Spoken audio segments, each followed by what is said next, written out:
Presented from the Aishin Broadcast Studio at Babcock's Media.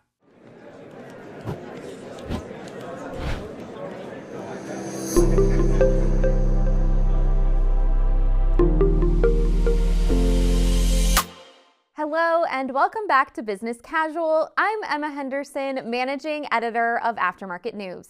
With me today is Sami Adlof. She is the Senior Director of Operations for FleetPride. How are you doing today? I'm great. How are you doing? Great. And I'm excited to talk to you because our topic for today is keeping things running. And I think for anyone in this industry, that's basically their main goal day in and day out.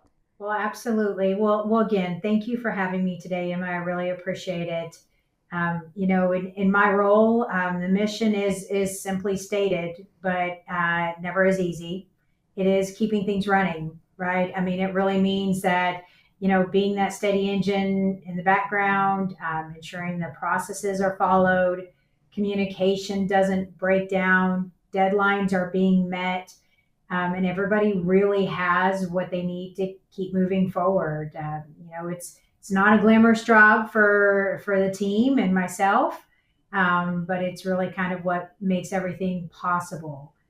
So we really, as others are kind of focused on that, the growth, the innovation, what is our next strategy? My team is really focused on that foundation, right? That really allows them to thrive. And it's really, it's about the consistency, the responsiveness. And you could really say it's around that quiet leadership, right? That really keeps the momentum from slipping and gets us to a successful point. You're the people who make everyone else look good, basically, is your job. We tend to be, yes. We tend to be the behind the scenes. Well, that's equally as important. And I think the one thing that's interesting to me about your job is that for you, you are not just working with one department or one area of the company. You are working with everyone. So you need to be able to answer questions to everyone from the executive level to like a brand new hired employee. So how do you manage that? How do you keep those conversations going and make sure everyone knows what they need to know? Well, absolutely. Great question, right? With dealing with different types of roles within the company, there's always this thing about, code switching, right? The terms of language, understanding the different types of language. Who's your audience that you're relating to or that you're assisting with and working on bigger projects with? And whether it's, that strategic conversation with the CEO or we're jumping into the real time, it's really being able to shift that term of language that you need to speak to. You need to help understand and help get person over that hurdle or help get the point across. So it could be adjusting my tone. It could be my focus. It could be based on, mindset. Do certain people need to have that 30,000 foot view? Well, some may not. Some may not need all the details. They just need a high level recap. It's really about being able to kind of meet that people and what kind of terminology they're used to using, and being able to resonate with those folks, right? How do we get that resonation with them to be able to understand, hey, this is how this impacts their daily routine. This is what hurdles we need to get over, and what's the ultimate end goal. So basically, you need to be a master communicator and be aware of what everyone needs to know at all times. Absolutely. Talking to everybody and speaking their language. You have to master that. Absolutely. That does make me curious because obviously you are the senior director, which means that you are working with a team of people. So what attributes do you look for people that you want to grow in the company? So for me, when I think about the kind of person that I want to invest in, I really want to find somebody that wants to grow. Not about titles. It's not about the resumes. I really think it's around their drive and their mindset, right? Their curiosity. They want to ask the why. They want to see the bigger picture. A lot of it is having that voice. As somebody who has that voice isn't afraid to raise their hand, speak up. We have so much talent out there, but I think understanding that, hey, it's okay not to know. It's okay to raise your hand and ask those questions. It's okay to be that person in the back, just going, hey, I just want to know more about this. Tell me more. That's the kind of stuff that I look for when when I really think that somebody should be invested in, from a growth perspective. Skills can be taught. Different aspects of a company can be taught, but if somebody doesn't have the mindset of really going in and saying, hey, I want to learn everything I can, I want to own my work, I want to own my mistakes, I want to own my wins, I think it makes it really challenging, really challenging for that person to grow. But I look for those that they really want to be successful and they want to continue to grow and they want to continue to learn. And I added a question on here because I was frankly just curious. Talking to you, obviously, you are interacting in between silos. Certain people might just work within their department. You work with every department, like we've said. What is it like walking into your office and realizing everybody knows you and you have to be able to communicate with everyone? But just that fact that you're like, oh, I know that person from that team and I know this person from this team. What is it like every day for that? It's hectic, right? It is hectic, but it is definitely satisfying. It's not something that happens overnight, right? As I started with some of the field folks knowing me, some of the support groups knowing me. But I think that over time, I've helped solve this problem. I'm able to kind of think outside of the box. How do we overcome some of the hurdles? I jump in on the last minute stuff. I'm willing to help over weekends, willing to really kind of overcome some of the hurdles that could happen within the company. I'm a big proponent of following through. I like to get things done. I think being able to become kind of a connector, kind of that go-to, folks that don't necessarily know where to go in a company for something, being able to be that person that can connect the dots, has just been something that is, it's been very satisfying for me. It's kind of a reputation that was built one conversation, one favor, one light night fix at a time. And, I really enjoy it. It brings a lot of joy to my everyday. It does make it hectic, but hey, it makes it fun and it changes every day. Presented from the Aishin Broadcast Studio at Babcox Media.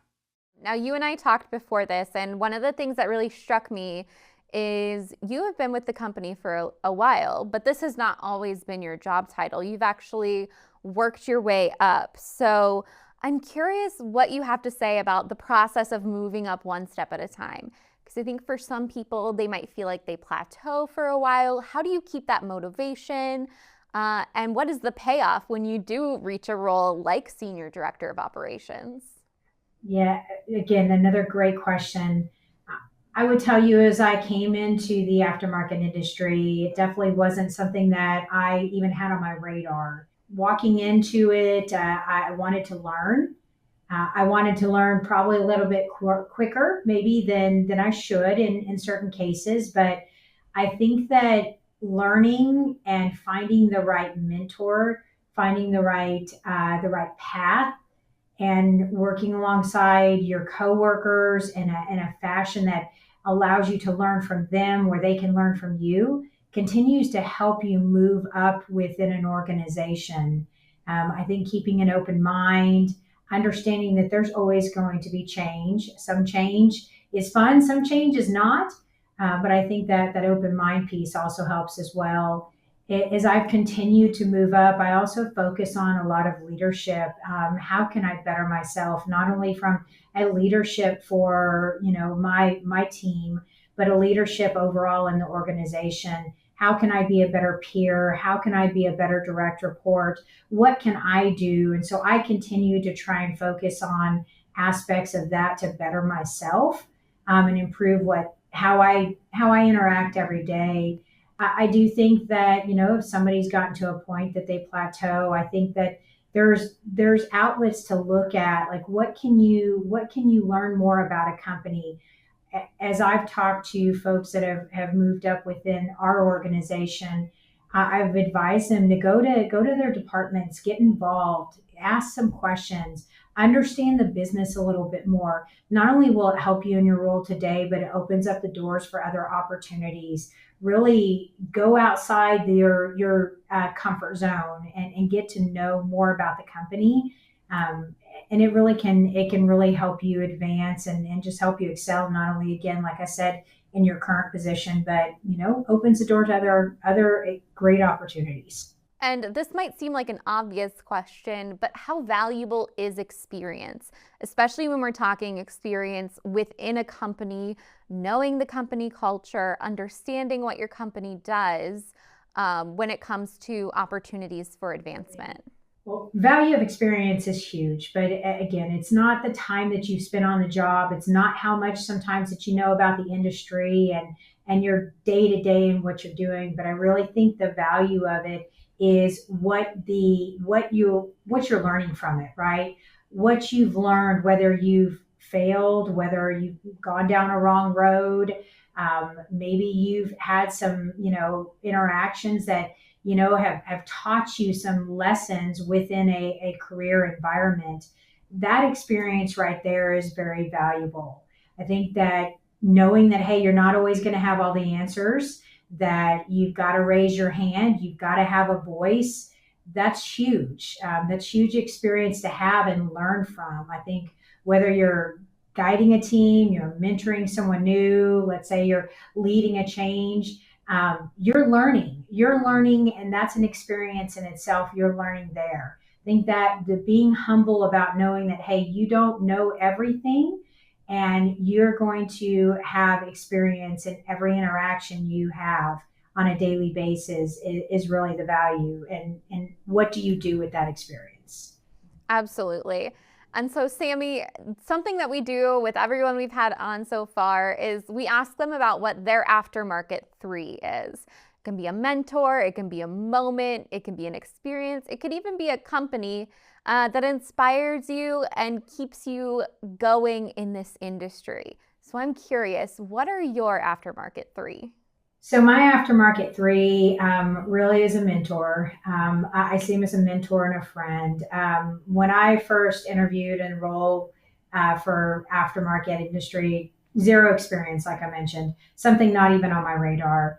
No background of it. I didn't have any insider knowledge, right? I just wanted to learn more. I've always liked the automobile industry. I've always been mechanically inclined, so I was very intrigued.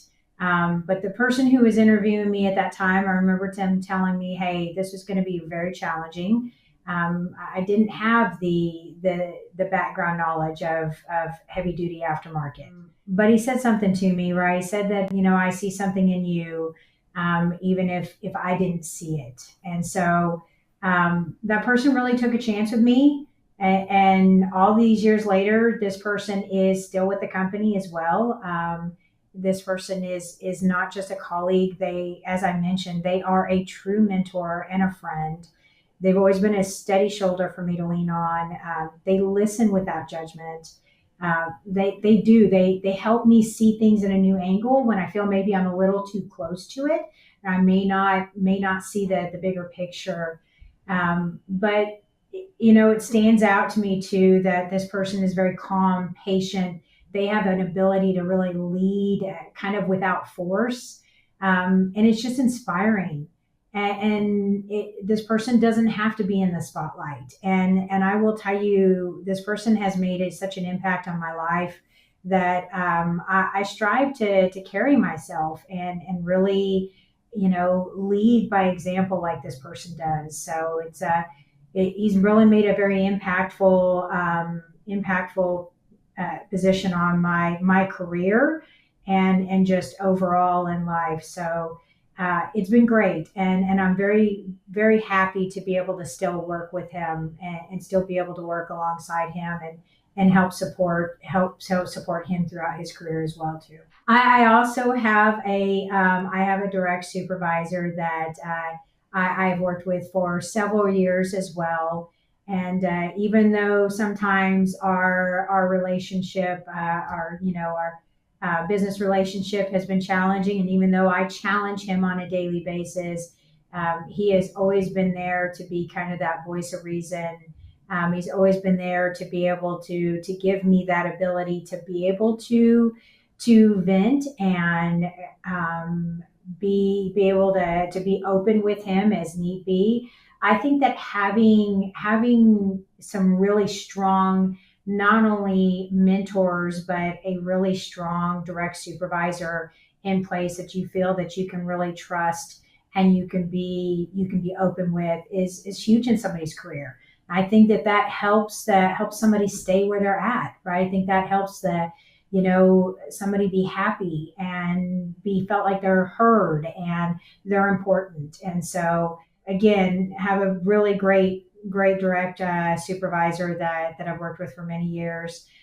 That's brought a lot to me. From kind of a third stance, the company, is like family to me. I've been with this company and I've seen a lot of great growth happen. I've met a lot of great people throughout the years that I've been with the company, but it is a family and it's a passion for me. I love what I do every day, day in and day out. I love helping people. I love trying to make their jobs easier so that they can go out and thrive at them and be successful. And I've got an amazing team and really excited to see the continued growth that happens within this industry and within the company I work for.